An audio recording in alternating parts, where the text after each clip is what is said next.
Ei, gente, boa tarde.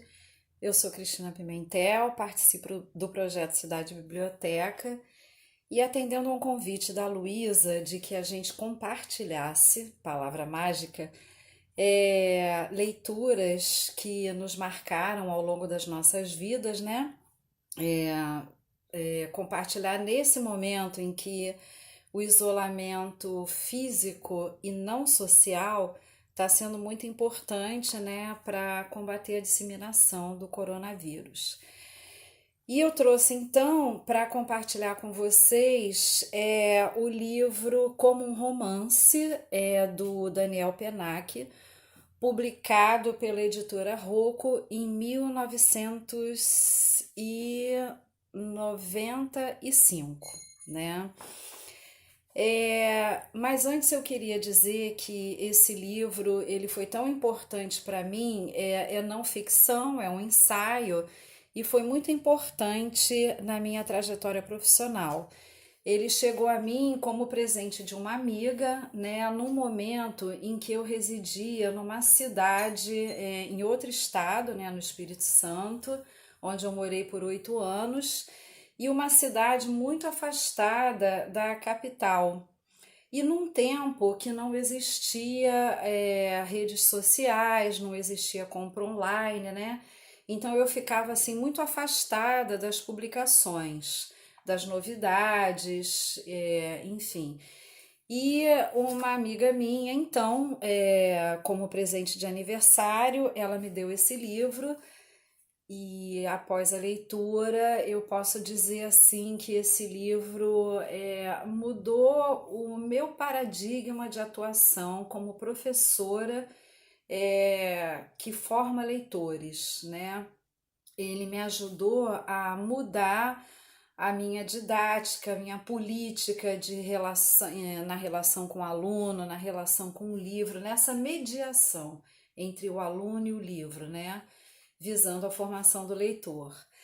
E então o título é como um romance, eu acho que a luz está batendo forte aqui, talvez não dê para ler direito, né? Ver a capa do livro, deixa eu tirar aqui, procurar um ângulo, então, tá aqui.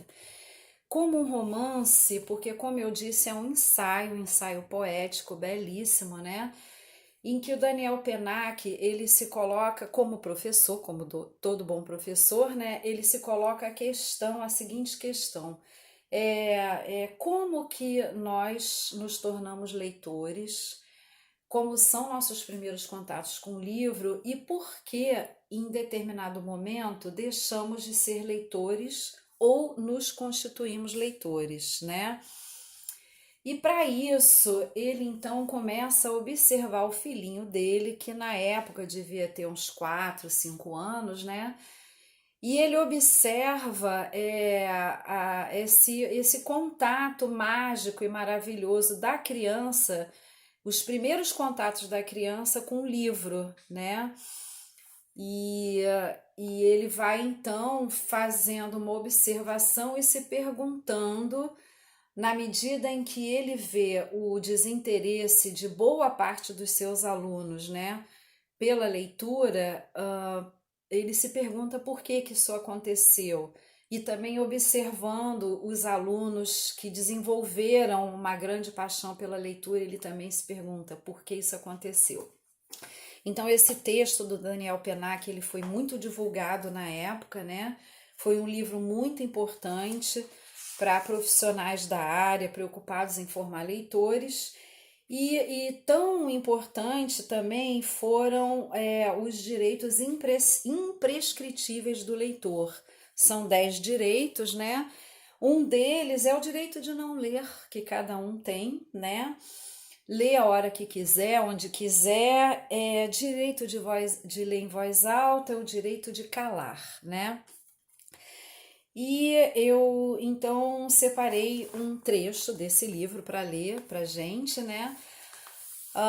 E esse trecho em especial é uma homenagem ao projeto Cidade Biblioteca, que nesse momento, né, está sempre preocupado em se recusar a deixar as pessoas sem acesso à leitura, ao livro, à poesia, e isso é muito bonito. eu acho que esse trecho tem tudo a ver então com esse esforço, essa luta do projeto, que é o seguinte: é preciso ler, é preciso ler. E se em vez de exigir a leitura, o professor decidisse de repente partilhar sua própria felicidade de ler? A felicidade de ler? O que é isso? Felicidade de ler? Questões que pressupõem um bem conhecido cair em si mesmo, na verdade, né? E para começar, vamos à confissão dessa verdade que vai radicalmente contra o dogma. A maior parte das leituras que nos formaram não foram feitas a favor, mas contra. Líamos e lemos como quem se protege, como uma recusa, como uma oposição. Se isso nos dá ares de fugitivos, se a realidade perde as esperanças de nos atingir por trás do amuleto que é nossa leitura, somos fugitivos. Somos fugitivos ocupados em nos construir, desertores nascendo outra vez. Cada leitura é um ato de resistência. De resistência a quê, exatamente? A todas as contingências, todas, sociais, profissionais, psicológicas, afetivas, climáticas, familiares, domésticas, gregárias, patológicas, pecuniárias, ideológicas, culturais ou umbilicais. Uma leitura bem levada nos salva de tudo, inclusive de nós mesmos. E, acima de tudo, lemos contra a morte. É Kafka lendo contra os projetos mercantis do pai. É Flannery O'Connor lendo Dostoiévski contra a ironia da mãe. O idiota? É bem seu mesmo encomendar um livro com tal nome. É Thibaudet lendo Montaigne nas trincheiras de Verdun. É Henri Mondor mergulhado no seu Mallarmé na França, na ocupação e do mercado negro. É o jornalista Kaufmann lendo, relendo infinitamente o mesmo volume de Guerra e Paz nas prisões de Beirute. É esse doente, operado sem anestesia, de que Valéry nos conta que encontrou um pouco de alívio, ou melhor, de descanso para as suas forças e para a sua paciência, recitando para si mesmo, entre dois extremos de dor, um poema de que gostava. E é também o testemunho de Montesquieu, cuja distorção pedagógica deu tinta para tantas gerações. O estudo foi assim, para mim, o soberano remédio contra os desgostos, não tendo jamais existido tristeza que uma hora de leitura não me tivesse aliviado.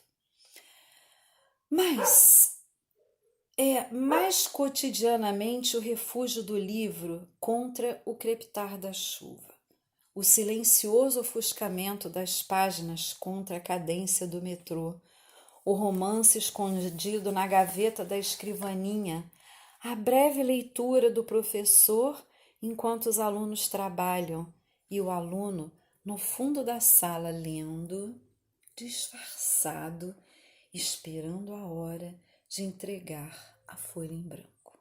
Então, gente, é isso. Beijo para todo mundo. Tchau, tchau.